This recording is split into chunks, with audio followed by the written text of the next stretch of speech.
ஆதியாகமம் 26வது அதிகாரத்திலே நம்ம வந்து 3வது வசனத்தை வாசிக்கலாமா? 26ஆம் அதிகாரம் 3வது வசனத்தை வாசிக்கலாம்.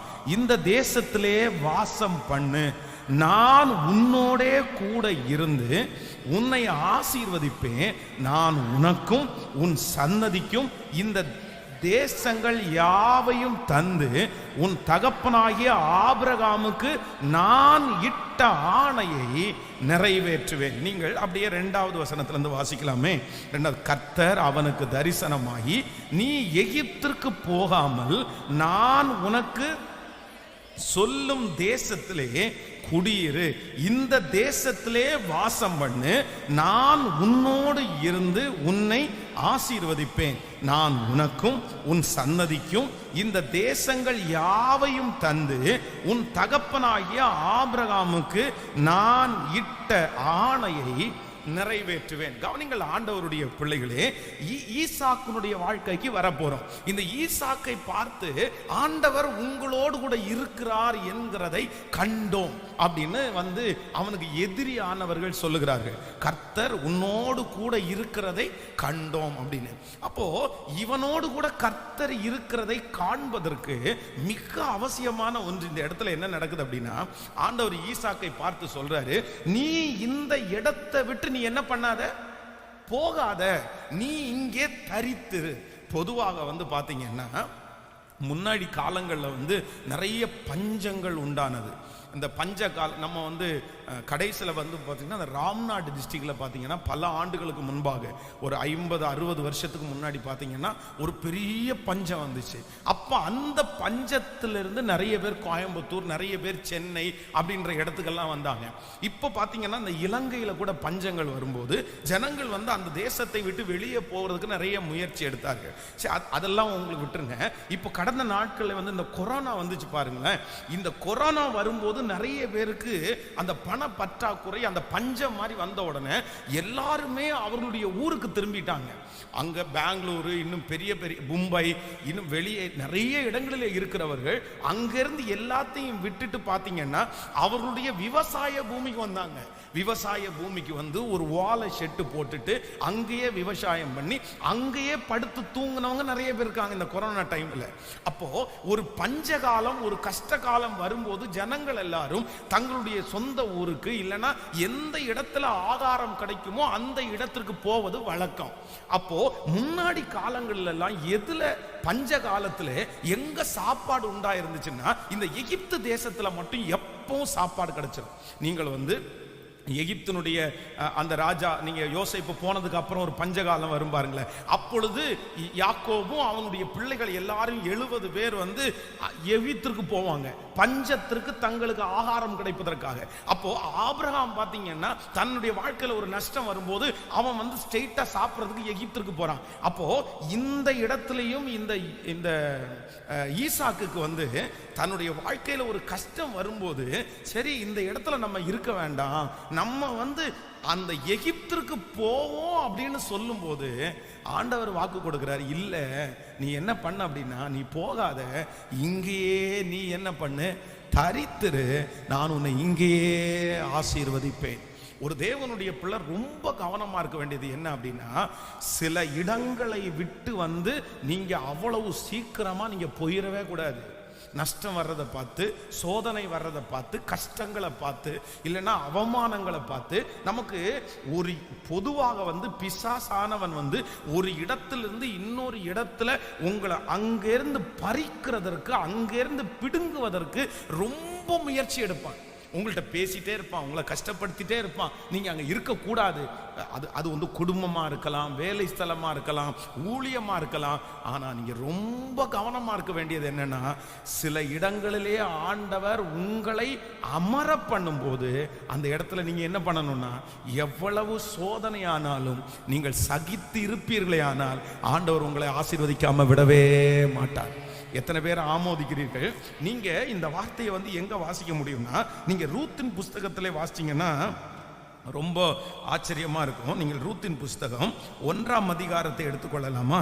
1ஆம் அதிகாரம் 6வது வசனத்தை வாசிக்கலாம்.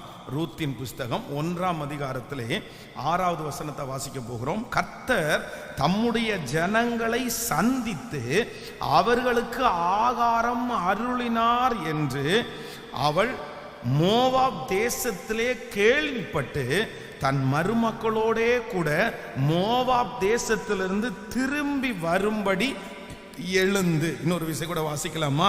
எடுத்துக்கொள்ளலாம், வாசிக்கலாம். கர்த்தர் தம்முடைய ஜனத்தை சந்தித்து அவர்களுக்கு ஆகாரம் அருளினார் என்றும் அவள் மோவாப் தேசத்திலே கேள்விப்பட்டு தன் மருமக்களோடே கூட மோவாப் தேசத்திலிருந்து திரும்பி வரும்படி எழுந்து கர்த்தர் தமது ஜனத்தை சந்தித்தார் என்று. கவனிங்க, முதலாவதாக நம்பர் 1, நீங்கள் தரித்திருப்பீர்களே ஆனால் ஆண்டவர் உங்களுக்கு கொடுத்திருக்கிற இடத்திலே நீங்கள் அடங்கி இருப்பீர்களே ஆனால் ஒரு தேவனுடைய பிள்ளைக்கு முதல் கிடைக்கிற ஆசீர்வாதம் என்ன அப்படின்னா, கர்த்தர் சொல்லுகிறார், சிறிது காலத்திலேயே இந்த சூழ்நிலை உங்களுக்கு மாறும் என்று கர்த்தர் வாக்கு கொடுக்கிறார். எத்தனை பேர் ஆமோதிக்கிறீங்க? பக்கத்தில் இருக்கிற கையை பிடிச்சு சொல்லுங்க, நீங்க இந்த பாடுகளை சகித்தால், நீங்கள் இந்த உபத்திரவத்தை சகித்தால், நீங்கள் பொறுத்து கொண்டு இந்த இடத்திலே அமர்ந்திருந்தால், கர்த்தர் சொல்லுகிற முதல் வாக்கு தத்தம், இந்த சூழ்நிலை சீக்கிரமாய் உங்களுக்கு மாறும். அல்லேலூயா. கவனிங்க, இந்த இடத்துல என்ன நடக்குது அப்படின்னு சொன்னா, ரூத் வந்து நகோமி என்ன பண்றாங்க அப்படின்னா, அவர்களுடைய பெத்லேகம்ல என்ன வருது? பஞ்சம் வருது. ஆனா பெத்லேகமுடைய பேரே என்னன்னா அப்பத்தின் வீடு தான் பெத்லேகம். அப்படின்னா அங்க வந்து அவ்வளவு சீக்கிரமா பஞ்சம் வராது. இவர்கள் வந்து இவங்க பெண் குழந்தையை பெற்று வைக்கல. 3 பேரும் நல்ல வேலை செய்யறவங்க. கணவனார், தன்னுடைய 2 மகன்கள், இந்த அம்மா, 3 பேர் நல்ல வசதியா தான் இருக்காங்க. ஆனா இப்ப வந்து அந்த தேசத்துல பஞ்சம் வந்துச்சுன்னு கேள்விப்பட்ட உடனே இவங்க எதையுமே விசாரிக்கல, எதையுமே யோசிக்கல. உடனே என்ன பண்ணிடுறாங்கன்னா, நான் இனி இங்க இருக்க மாட்டேன், எனக்கு எதுக்கு நான் பஞ்சத்துல இங்க இருக்கணும். இப்போ நமக்கு அங்க என்ன, மோவாப் தேசத்துல என்ன கிடைக்குது? ஆகாரம் கிடைக்குது. இந்த மோவாப் என்கிறது பாத்தீங்க அப்படின்னா, அது வந்து அந்நியர்கள், தேவனுக்கு பிரியமற்றவர்கள், இன்னும் விக்கிரக ஆராதனைக்காரர்கள், சாபத்தை 10 தலைமுறை வரைக்கும் சாபத்தை வாங்கி வச்சிருக்கிற ஜனங்கள் இருக்கிற இடம். அங்க இருந்து யாருமே புறப்படல. ஆனா இவங்க அங்க இருக்க முடியாதுன்னு புறப்பட்டு வந்தாங்க. ஆனா இங்க வந்த உடனே வேதம் சொல்லுது, தன்னுடைய கணவனாரை இழந்துட்டாங்க, தன்னுடைய 2 பிள்ளைகளையும் இழந்துட்டாங்க. இவர்கள் தனித்தவர்கள் ஆனார்கள். நீங்க 1வது வசனத்திற்கும் 6வது வசனத்திற்கும், 1வது வசனம், நியாயாதிபதிகள் நியாயம் விசாரித்து வரும் நாட்களிலே தேசத்திலே பஞ்சம் உண்டாயிற்று. அப்பொழுது யூதேயாவில் உள்ள பெத்லேகமின் ஊரானாகிய ஒரு மனுஷன் தன் மனைவியோடும் 2 குமாரரோடும் கூட மோவாப் தேசத்திலே போய் சஞ்சரித்தான். கவனிங்க, அங்க அந்த மோவாப் தேசத்துல போய் அவங்களுக்கு என்ன நடக்குதுன்னா, தன்னுடைய 2 பிள்ளைகளுக்கும் கல்யாணம் நடக்குது. அவ்வளவுதான், குழந்தை கூட பெத்தெடுக்கல, கல்யாணம் மட்டும்தான் நடக்குது. அப்படின்னா ஒரு சொற்ப காலம், அந்த சொற்ப காலத்துக்குள்ளேயே ஆண்டவர் என்ன மாத்தினாராமா? இங்க இருக்கிற சூழ்நிலையை கர்த்தர் மாத்தினார்.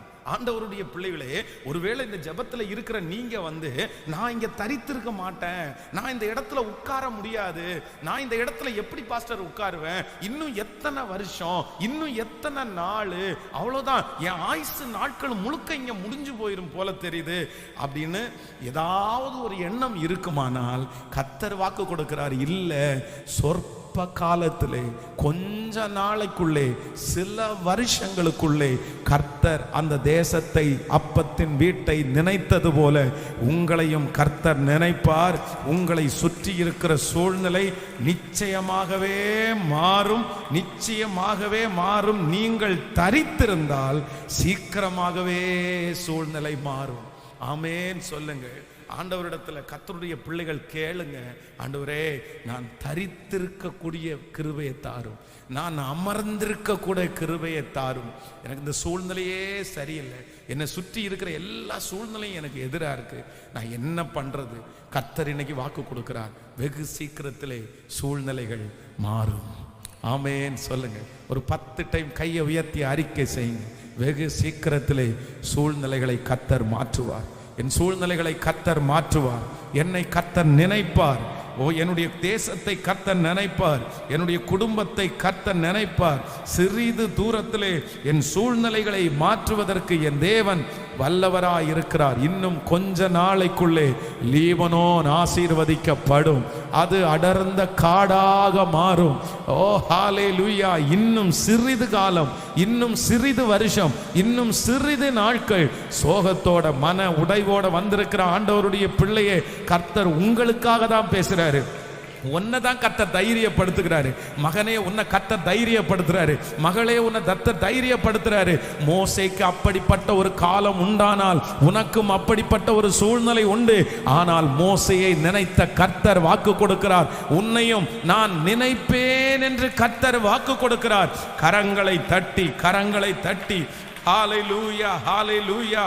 ஸ்தோத்திரம், ஸ்தோத்திரம், ஸ்தோத்திரம், ஸ்தோத்திரம். ஆமென் சொல்லுங்கள்.